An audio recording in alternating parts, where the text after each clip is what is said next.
Greetings, YouTube nerds. Red here with Red Planet Express and bringing you a little bit of an unboxing here, going for a couple things in Dungeons and Dragons. Getting back into this a little bit, I'm giving 5th edition a try. Tried it a little bit on maybe a couple years ago, I think. I bought the basic, like the boxed edition, and also later on ended up buying the player's handbook. That was about it. I hadn't gone any farther than that. So, but I'm trying to put a group together at a local gaming mart, and if it goes, I will maybe try to broadcast a little bit of it here or on my Twitch channel. We'll see. But anyhow, want to do the unboxing here. I bought a couple books, so I thought we would unbox them. We'll take the larger of the two first. So this is Tales from the Yawning Portal. And what this is it is a collection of older adventures. And when I say old, I mean adventures that have been written previously to 5th edition. So we can go right in the contents here and go through some of these. Looks like you have the Sunless Citadel, Forge of the Fury, Hidden Shrine of Tomachan. And I think they changed that name, because I think that used to be, I think that was different in the original adventure. I'm not sure. I'll have to look it up. Anyways, White Plume Mountain, which is a spectacular adventure. If you played it back in the day, it is really good. Dead in Thay, which I assume was probably from the 90s. I'm thinking most likely during that would have been probably 2nd edition or late 1st edition, probably 2nd edition, probably into It's a Forgotten Realms thing. Against the Giants, which is a classic adventure. It's been rewritten several times now.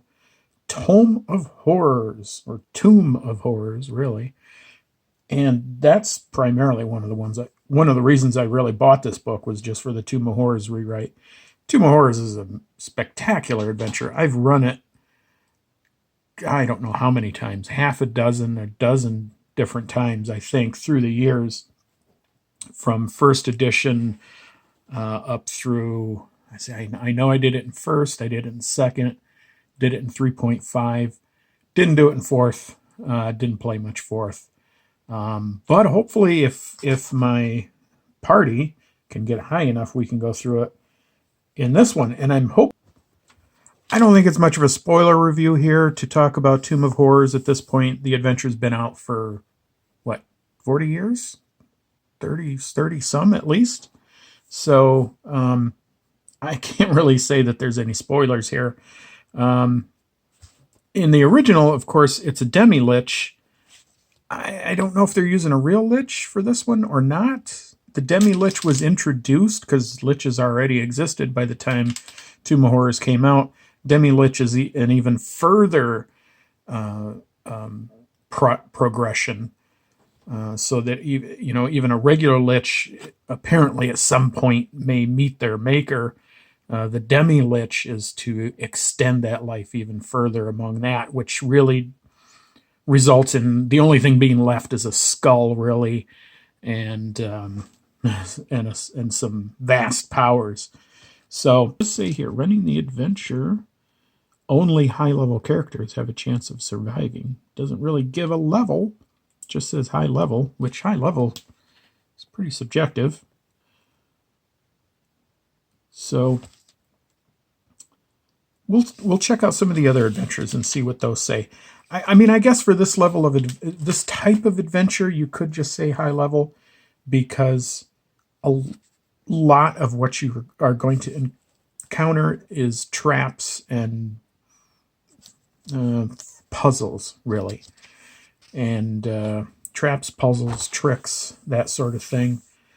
I mean, there are monsters in it for sure, deadly ones, but a lot of the stuff is just things that will trick you into dying. Your character, characters can die swiftly in this adventure. I remember I think the last time I ran it, which was a few years ago, it's quite a few years ago. I think one person went through 3 characters before we even finished the adventure. It looks like they did keep. It looks like they did keep him, at least if the picture is correct. They did keep him as a demi-lich. They're calling him a lich, but I don't know. We shall see. Oh no, here we go. Creature. The skull belongs to Asherak, the demi-lich. Okay, well that's good. They did keep it that way then. But White Plume Mountain is also, as I said, a classic. Running the adventure. See, this is good right here. It tells you this version of White Plume Mountain is designed for a group of 8th level player characters. Players will need both brains and bronze to successfully complete the mission. So that's good. It's very good. Looks like they kept it pretty clear, pretty near the same. There's a picture of the original cover right there. And this looks very familiar here. So that's kept as well. Nice maps in here. They did a real good job with these. Real nice illustration here. That's a really nice looking hammer. And I like this, depicting walking across the discs. So I think pretty good looking job on these as well. And these adventures were fairly short. These early adventures, the modules that they used to have. I don't think 5th edition is going to do this anymore. From what it looks like when they publish a, quote, adventure, it's more like a mini campaign. I think the problem is they don't like publishing small adventures. It's not any money for them. It's hard for them to make money on it. They're too small. They cost too much to produce versus what you get out of them. So for them, publishing a mini campaign in hardback really makes more sense. And they can get a bigger price point out of it. They don't have to make as many per year. And really, the SRD, the system reference document, that lets them allow other publishers, smaller publishers, to go ahead and publish those little one-shots, those little single adventures that you see so often. So, but this is really nice because basically what this is an accumulation of just various small adventures that don't necessarily have any tie between them. And I would like to see them do something more like this. It's really a good idea. Because you don't necessarily want to have, an overarching campaign all the time. A lot of times you just want to have a bunch of ready-to-go, ready-to-play adventures that you can shift into a story real quick. And I think that's going to be where this really comes out on top for you. Let's see, anyhow, Against the Giants, let's take a quick look at that one, and then we'll get to the other product here. I don't want to go all the way through this book. Let's just do 165 is Against the Giants. Also, one of my favorites. I think I went through this and DM'd it quite a few times. Nice graphics there. Nice illustration of the Giants. This one was definitely done in 3.5. I think there was a version of it for 3.5. I think actually they made a version of it for 4th also.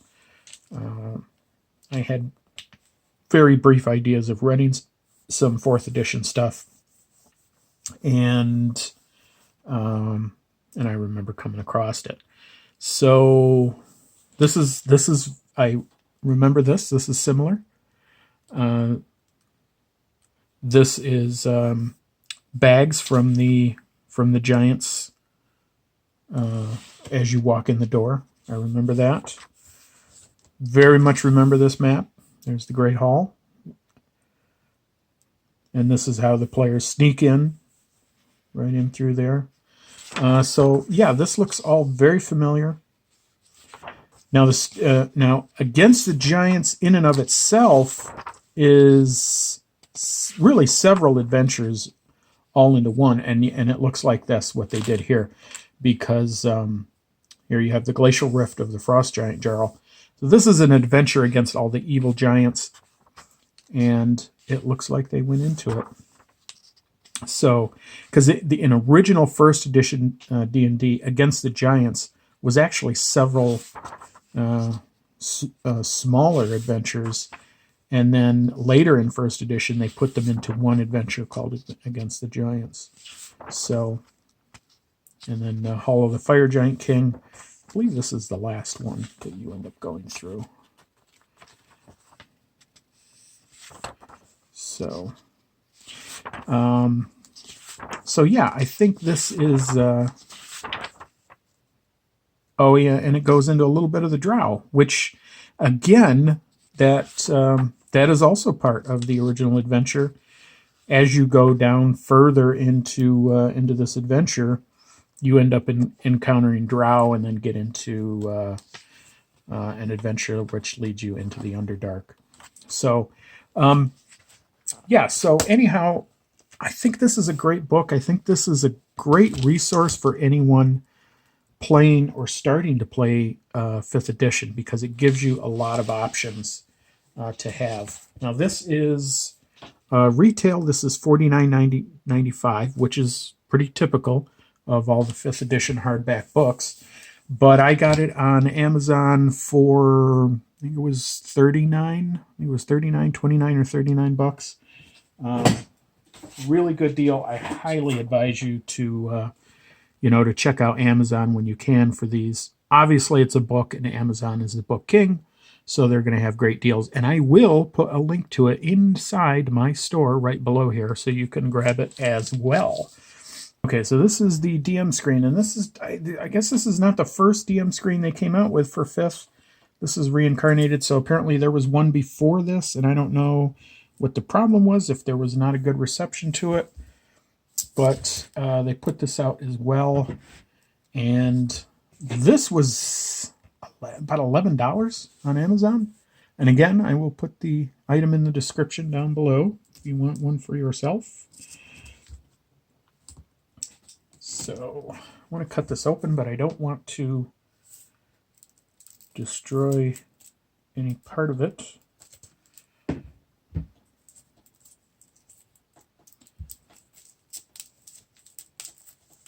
So,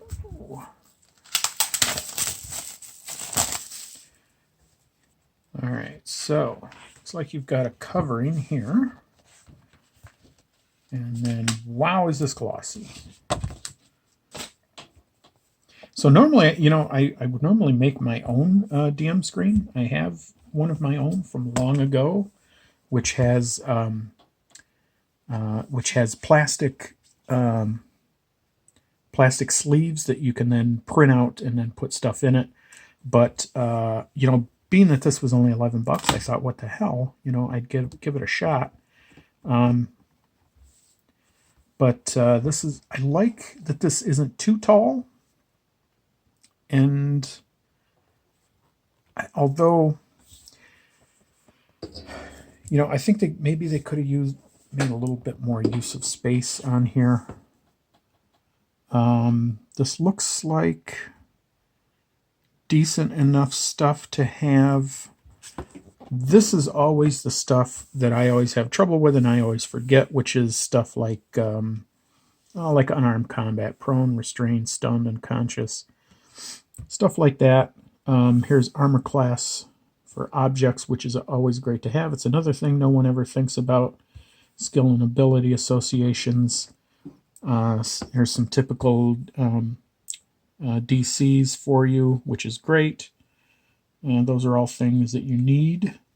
Here's a real nice size chart, which is good. That maybe they should have put on the other side, though. I think that's more useful to players when you're describing a situation. Again, food, drink, and lodging. That's pretty good to have because that's something that comes up a lot. Cover, light sources, again, comes up a lot. Let's look on the other side here.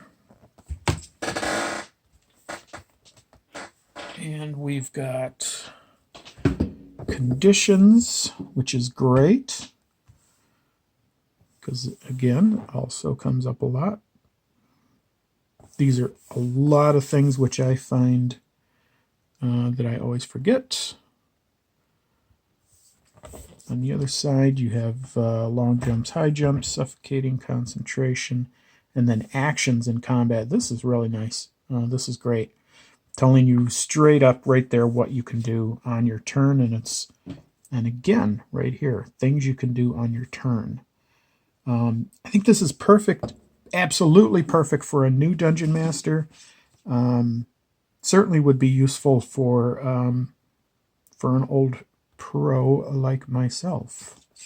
Couple things though, like I said, I would have liked them to have made more use of maybe this space here. Probably what I will do with this is maybe put something on it. It is glossy enough. It might be able to take a wipe-off marker, but I think this would be perfect for something to jot notes down on, or even draw a simple scene for your players. Again, with wipe-off marker. If it doesn't work with the glossiness, I can always maybe put something on there that would work with. But anyhow, that is about it. Here's the front of it, by the way. Nice depiction of a red dragon, which is pretty much a typical symbol for Dungeons and Dragons. So I think that'll be great. I have, believe it or not, I have not purchased the Dungeon Master's Guide, even though I'm going to be DMing, and I'm going to see if you can do it without it. I mean, they do have the SRD, which should give you enough information. The adventures in and of themselves give you all the monster stats, so you don't really need to know those. Any other DMing stuff I might need should be technically in the SRD, and I think this will help out a lot as well. As far as, other things go, I have a ton of Game Master's guides from various games, fantasy and everything else that I can draw from. So I may eventually get it down the line. I don't know. We'll see. But and again, the Monsters Manual, I don't have that as well. So that might be something I'll look into. It might not. I don't know. We shall see. But I ask you, everyone, stay tuned. There will be more D&D stuff on here as we go along. And I do have a few other products, D&D products, I will go over as well. So stay tuned for those. There will be more. Keep making those deliveries. Red Planet out.